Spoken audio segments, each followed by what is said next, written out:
Hello, today we'll be discussing a few things. Firstly, we'll start with a definition.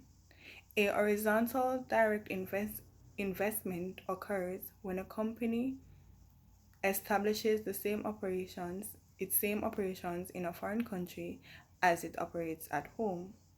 So, there are many multinational corporations who operate this way, but today we'll be focusing on Uber. What is Uber, one might ask? Let me start by saying Uber is an international ride-sharing company that that was reported to be the highest valued startup in the 21st century. With Uber's quick succession, it started its operations in San Francisco, which it continued to dominate the US market, and then extend its operations in international markets 2 years after startup. Wow. But with such a success, over a short period of time, one would ask, has Uber experienced failure in any of the markets it tapped into? Many multinational corporations experience failure in international markets due to different reasons. Uber has experienced failure in the Chinese market where it had to sell its operations there in order to maintain a profit. Another question one might ask, since these companies are operating in international markets, has government policies or regulations impacted Uber? Of course, again, many multinational corporations enter into international markets without considering local laws, regulations, or government policies, and as such, their operations at the seas or because they violated several rules or regulations. For Uber, their operating license in London was revoked by the London court.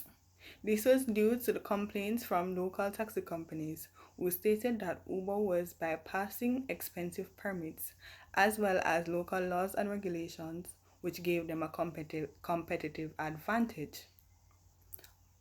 A year later, Uber came out the victor in this scenario where the ban was revoked and they were issued a 15 months operating license untoward. Now the successful company is in Jamaica. What does this mean for Uber? What does this mean for Jamaica? There are buzzing conversation about the Uber's impact on Jamaica, or would Uber be profitable in Jamaica? After mere days of its operations, it was reported by the Transport Authority of Jamaica that Uber is operating illegally in the island as they would need a special permit to operate.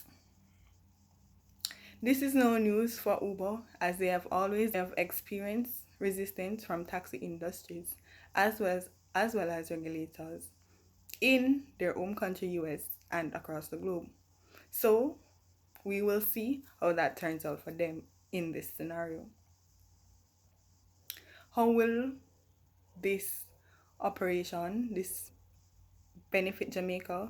Another question we might ask. Due to the coronavirus, April 2020, many persons were laid off work. Many persons lost their jobs.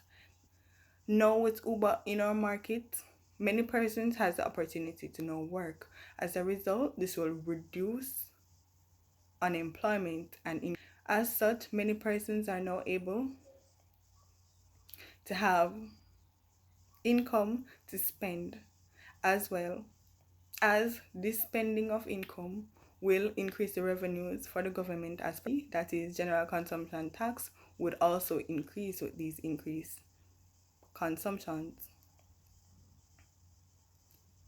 As a result, economic stimulation. However, these companies, when they invest in local countries, there are always drawbacks, one of which is local firms will be affected.